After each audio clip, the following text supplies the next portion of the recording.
కేటీఆర్ పై Banjara hills PS లో case నమోదైంది. అనుమతి లేకుండా ర్యాలీ నిర్వహించారని కేసీఆర్ దీనికి సంబంధించి కేసు ఫైల్ అయింది. ట్రాఫిక్ పోలీసుల ఫిర్యాదుతో కేసు నమోదు చేశారు బంజారా హిల్స్ పోలీసులు.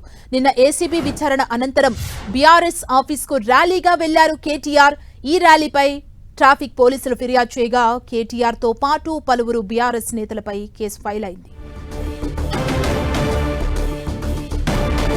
ఇదే అంశానికి సంబంధించి మరింత సమాచారం మా ప్రతినిధి కిరణ్ అందిస్తారు. కిరణ్, మాజీ మంత్రి కేటీఆర్ మీద బంజారా కేసు లో కేసు నమోదైంది. నిన్న ఏసీబీ హెడ్ క్వార్టర్స్ లో ఈ కారేజ్ వ్యవహారానికి సంబంధించి కూడా విచారణకు హాజరై తిరిగి వెళ్తున్న క్రమంలో కూడా ఆయన అనుమతి లేకుండా ఏసీబీ హెడ్ క్వార్టర్స్ నుంచి కూడా తెలంగాణ భవన్ వరకు కూడా ర్యాలీ చేశారంటూ కూడా ట్రాఫిక్ పోలీసులు ఇచ్చిన ఫిర్యాదు మేరకు బంజారా పోలీసులు కేసు నమోదు చేశారు. ఆయనతో పాటు మరికొంతమంది మీద కూడా కేసు నమోదు చేశారు. నిన్న విచారణ ముగిసిన తర్వాత 7 గంటల పాటు విచారణ జరిగిన తర్వాత ఆయన కారులో బయటికి వచ్చారు.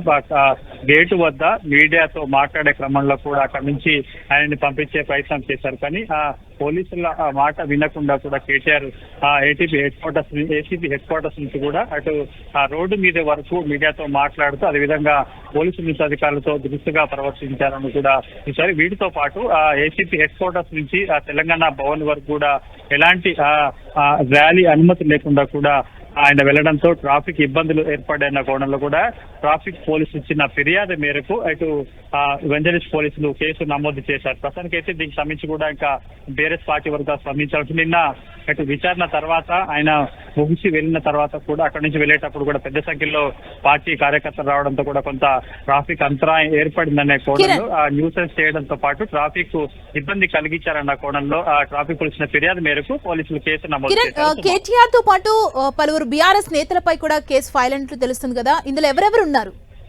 ప్రస్తుతానికైతే కేటీఆర్ మీద ఫిర్యాదు చేశారు. ఇంతో పాటు పలువురు బీఆర్ఎస్ పార్టీ ముఖ్య నాయకులు ఉన్నట్టుగా తెలుస్తుంది. వారు ఎవరు, వాళ్ళ పేరు కూడా కొంత సమాచారం రావాల్సి ఉంటుంది.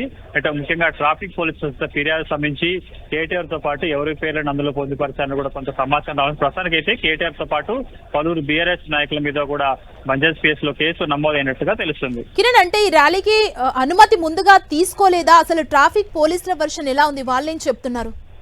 వాస్తవానికి విచారణకు హాజరయ్యేటప్పుడు కూడా వ్యక్తిగతంగా ఆయన వాహనాన్ని మాత్రమే ఒకటే ఏసీబీ హెడ్ క్వార్టర్స్ అనుమతించారు. ఆ తర్వాత విచారణ ముగిసిన తర్వాత కూడా ఆయన వ్యక్తిగత వాహనంలో నందిన నివాసానికి వెళ్లాల్సి ఉంటుంది. కానీ విచారణ ముగిసిన తర్వాత గేటు బయటకు వచ్చి మీడియా ఆయన కారు వద్దకు వెళ్లడంతో కూడా ఆయన బయటకు వచ్చి ఆ కారు టాప్ వచ్చి కూడా ఆయనతో మీడియాతో మాట్లాడే ప్రయత్నం చేశారు. ఆ తర్వాత అక్కడి నుంచి ఆయనని పోలీసులు పంపించే ప్రయత్నం చేశారు. కానీ వినకుండా ఆయన ఏసీపీ హెడ్ క్వార్టర్స్ నుంచి కూడా చాలా దూరం వరకు మీడియాతో మాట్లాడుతూ రావడంతో కొంత ఇబ్బంది కలిగింది. వాస్తవానికి ఎవరైనా బీఆర్ఎస్ పార్టీ కార్యకర్తలు కావచ్చు, వివిధ పార్టీకి సంబంధించిన వారు కూడా ఏదైనా ర్యాలీ చేయాలంటే దానికి సంబంధించి కూడా అనుమతి తీసుకోవాల్సి ఉంటుంది. కాబట్టి ప్రస్తుతానికి అయితే అనుమతి తీసుకోకుండా కొంత న్యూసెన్స్ చేశారు, పోలీసుల విధులకి ఆటంకం కలిగించారన్న కోణంలో కూడా ట్రాఫిక్ పోలీసుల ఫిర్యాదు మేరకు ఆయనతో పాటు పలువురు బీఆర్ఎస్ నాయకుల మీద కేసు నమోదైనట్టుగా తెలుస్తుంది.